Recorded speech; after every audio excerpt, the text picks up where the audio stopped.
Mesdames, Mesdemoiselles, Messieurs, bonsoir. Voilà, Haïti littéraire à l'antenne s'invite chez vous à nouveau et toujours pour vous parler de livres et pas seulement de livres écrits par nos compatriotes haïtiens, mais aussi d'auteurs issus des quatre coins du monde. Aujourd'hui, je vais vous parler, vous entretenir pendant près de 10 minutes d'un auteur haïtien, économiste de son état. Il est professeur d'histoire économique et dispense ses cours à l'université autonome de la ville de Mexico. Il s'appelle Guy Pierre et il a à son actif plusieurs ouvrages de référence dans le domaine de la recherche économique consacrée à l'histoire de son pays.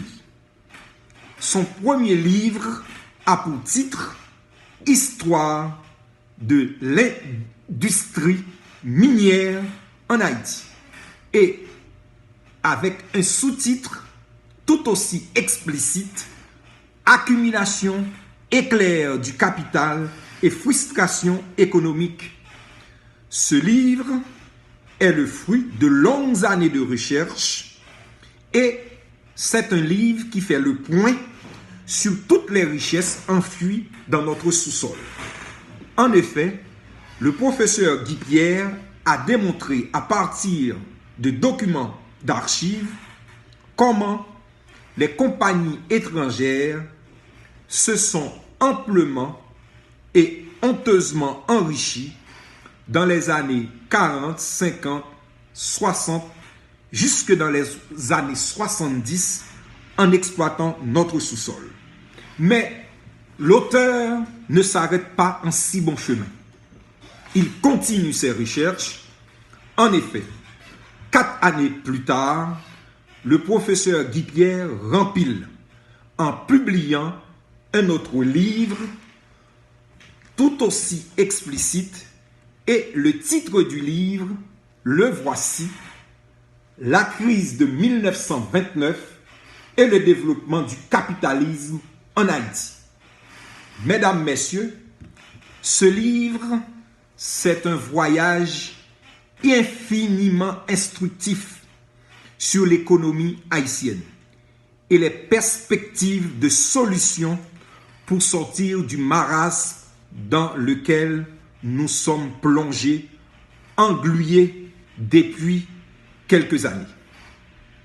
Pour clore cette série d'ouvrages sur l'économie haïtienne, le professeur Guy Pierre vient d'écrire un dernier ouvrage qui porte sur des pistes de solutions qui, éventuellement, si elles étaient suivies et appliquées, aurait pu fortement contribuer à redresser notre économie. Et pour ce faire, il se penche sur l'histoire édifiante de la Banque d'Haïti. Ce livre, le voici. Donc, ces 3 livres consacrés au cas d'Haïti sont d'une parfaite clarté et d'une cohérence à toute épreuve, et formant une condensée de témoignages, de récits pertinents qui démontrent sans l'ombre d'un doute que l'embellie de notre économie et le divorce avec la misère des populations ne dépendent que de nous. Et pour cela, il va falloir combattre certains maux qui minent notre économie. Évidemment, la corruption qui a atteint son pic. Guy Pierre ne se contente pas de dénoncer ce fléau, il montre comment s'en sortir. Mesdames, Messieurs, les 3 livres du professeur Guy Pierre sont publiés à Montréal chez Syndicat. Le Syndicat, c'est le Centre d'information et de documentation haïtienne et caraïbéenne. Mesdames, Messieurs, comme vous le savez, vous êtes actuellement habitué à cette séquence vidéo, nous sommes particulièrement attachés à l'histoire d'Haïti.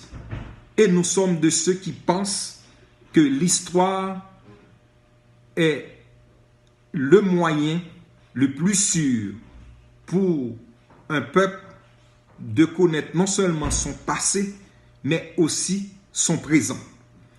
Concernant la Banque de la République d'Haïti, rappelons qu'il y a un écrivain haïtien du 20e siècle qui s'appelle Frédéric Masselin.